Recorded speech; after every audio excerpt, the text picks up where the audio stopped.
शोएब शाहीन साहब, अब ये अगर ये इस तरह का माहौल रहेगा सियासी जमातों के दरमियान, टॉप लीडरशिप की जानिब से अगर इस तरह के बयान आएंगे तो मामला फिर आगे कैसे बढ़ सकेंगे? अब वहाँ से फिर जवाबी जो बयान आता है, आप देखें राना सनाउल्लाह साहब का बयान के अब वो नए केसेस की बात कर रहे हैं, फिर हुकूमत के पास वो एक अथॉरिटी होती है, अब बाज़ औक़ात उसका मिस यूज़ भी किया जाता है, वो चाहे कोई भी हुकूमत हो। तो शोएब शाहीन साहब, ये मामला आगे कैसे बढ़ेंगे? इस तलखी को आने वाले वक्त में आप कम होता देख रहे हैं? आपकी तहरीक भी ईद के बाद शुरू होने वाली है। देखिए, पहली बात तो यह है कि पहले कौन से मुकदमे कम किए इन्होंने पाकिस्तान की तारीख में पहली मरतबा 200। जी जी जी जी आपको मेरी आवाज आ रही है? जी शोएब साहब, आपकी आवाज आ रही है, आपकी आवाज आ रही है।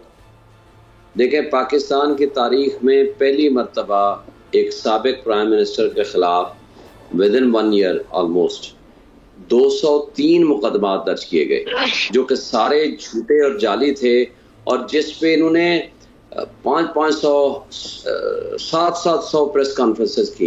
एक घड़ी के ऊपर आपको बताऊं 750 के करीब मीडिया टॉक्स और प्रेस कॉन्फ्रेंसेस की इन्होंने, और ये है इनका किरदार।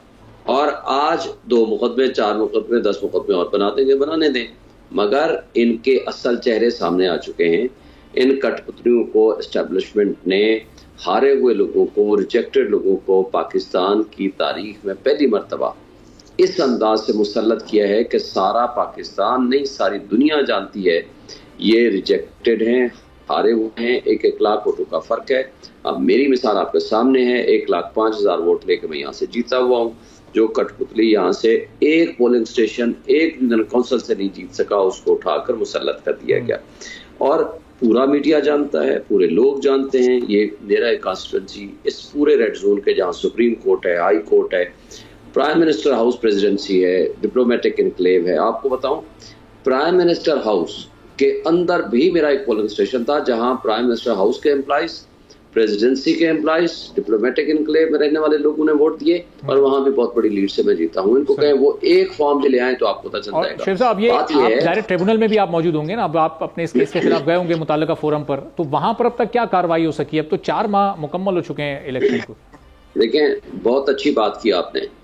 इस वक्त जस्टिस तारिक जहांगीरी साहब ट्रिब्यूनल के सरबराह बने, और उन्होंने इनको कहा जी आए, जवाब ले आए। आज तक न जवाब जमा कराया, न फॉर्म 45 लेकर आए। अब जब लास्ट फाइनल अपॉर्चुनिटी दे दी तो ये भागम भाग इलेक्शन कमीशन के पास पहुंच गए कि नहीं जनाब, तारिक जहांगीरी साहब से ये ट्रांसफर कर दिया जाए, ये इलेक्शन कमीशन हमें कबूल नहीं है। जो खुद मुल्जिम है इलेक्शन कमीशन, जिसके ऊपर मेरा इल्जाम है कि वो मिली भगत और इस सारी मैनिपुलेशन में शरीके कार थे, वो रिटर्निंग ऑफिसर्स और वो जो कठपुतली जिसे बनने को मुसल्लत किया गया है अवाम के ऊपर इस्लामाबाद जैसे शहर में, बाकियों को तो छोड़ें, वो जाकर इलेक्शन कमीशन के पास पनाह लेते हैं, और इलेक्शन कमीशन ने उस पर नोटिस जारी कर दिया। आज के लिए बहस थी और फिर कल सुबह के लिए चली गई कि नहीं जनाब, 6 महीने का टोटल टाइम होता है, और 7 डेज की पहली दफा कहा जाता है जवाब दें, नहीं तो डे टू डे हियरिंग होगी और 1 लाख जुर्माने के साथ होगी। और ये आधे से ज्यादा टाइम तो गुजर चुका है, कमोबेश 100 रोज गुजर चुके हैं। इन 100 रोज में कितनी समातें हुई, उसमें कितनी संजीदगी थी, उसमें क्या क्या पेशरफ्त हुई है? देखें, हर तारीख पे आकर के इनके जो हारे हुए लोग हैं और नोटिफिकेशन के जरिए, फॉर्म 47 के जरिए जीते हुए हैं, उन्होंने आकर कहा जी हमें टाइम दे दें, फिर कहा टाइम दे दें, फिर कहा टाइम दे दें, कि हम जवाब और एफिडेविट देना चाहते हैं और फॉर्म 45 लाना चाहते हैं। लेकिन एक दफा भी ना फॉर्म 45 लेकर आए हैं, ना जवाब जमा कराया है, ना कुछ जुर्माना दिया है, और जवाब देने की बजाय भागम भाग इलेक्शन कमीशन पहुंच गए हैं, और वहां जाकर कहते हैं कि जनाब ये तो प्रेजुडिस है, ये तो जनाब हमें इससे इंसाफ की तवक्को नहीं है, ये बहुत तेजी से केस चला रहा है। इल्जाम ये है ये केस तेजी से चला रहा है जस्टिस तारिक महमूद जहांगीरी साहब, हमारे इस्लामाबाद हाई कोर्ट के जज। ये है इनका अपना किरदार, इनका चेहरा। अब इस अंदाज से इन कठपुतलियों से क्या हम इंसाफ की तवक्को रखेंगे, या ये क्या हरकतें करेंगे? इन लोगों ने जो कुछ इस मुआशरे, इस मकाम तक पहुंचा दिया है हमारे मुल्क को। देखें, सियासी अदम इस्तेकाम इन्होंने कर दिया, माशी अदम इस्तेकाम इन्होंने कर दिया, इंडस्ट्री आपकी बैठ चुकी है, 22% आपका इंटरेस्ट रेट हो चुका है, पैसे इनके मुल्क से बाहर पड़े हुए हैं। देखें, अगर मुल्क से मनी लॉन्ड्रिंग के जरिए पैसा लेके आप सिर्फ दुबई लीक्स को आप उठा लें, $12.5 बिलियन के प्रॉपर्टीज आपकी वहां पाकिस्तानियों की निकली है, जिसमें जरदारी साहब का खानदान भी है, नवाज शरीफ का खानदान भी है, जिसके अंदर मोहसिन नकवी का खानदान भी है, जिसके अंदर हमारे कुछ रिटायर्ड जर्नल भी हैं, पता नहीं और कौन कौन है। इसके ऊपर तो नैब को कोई ना उसने इन्वेस्टिगेशन की, ना नोटिस किया, ना कोई कार्रवाई कर रही है। कार्रवाई किस पे हो रही है? तोशाखाना का कोई चौथा केस बना लें जी, पांचवा केस बना लें, जो ये खुद गाड़ियां तोशाखाना से लेकर गए जो कि कानून के मुताबिक नहीं मिल सकती, वो कहते हैं कि ये कोई जुर्म नहीं है। जुर्म अगर है तो सिर्फ इमरान खान का है। अच्छा, फिर उससे आगे चलें, ये तो एक मुल्क की है ना, एक स्टेट की है, और न सिर्फ ये एक स्टेट की लीक्स आई हैं, इसमें जो कंपनीज हैं या जो इकामा होल्डर हैं वो इसमें शामिल नहीं है।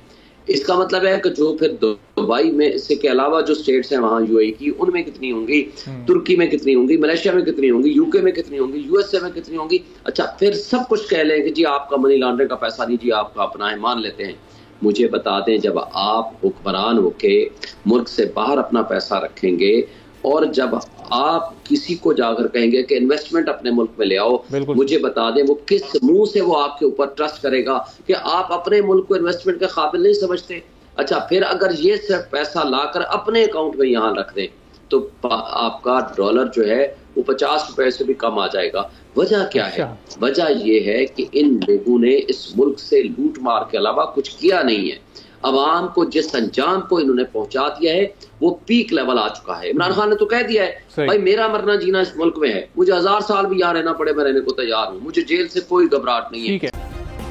सब्सक्राइब करें और बेल दबाएं ताकि कोई खबर रह न जाए।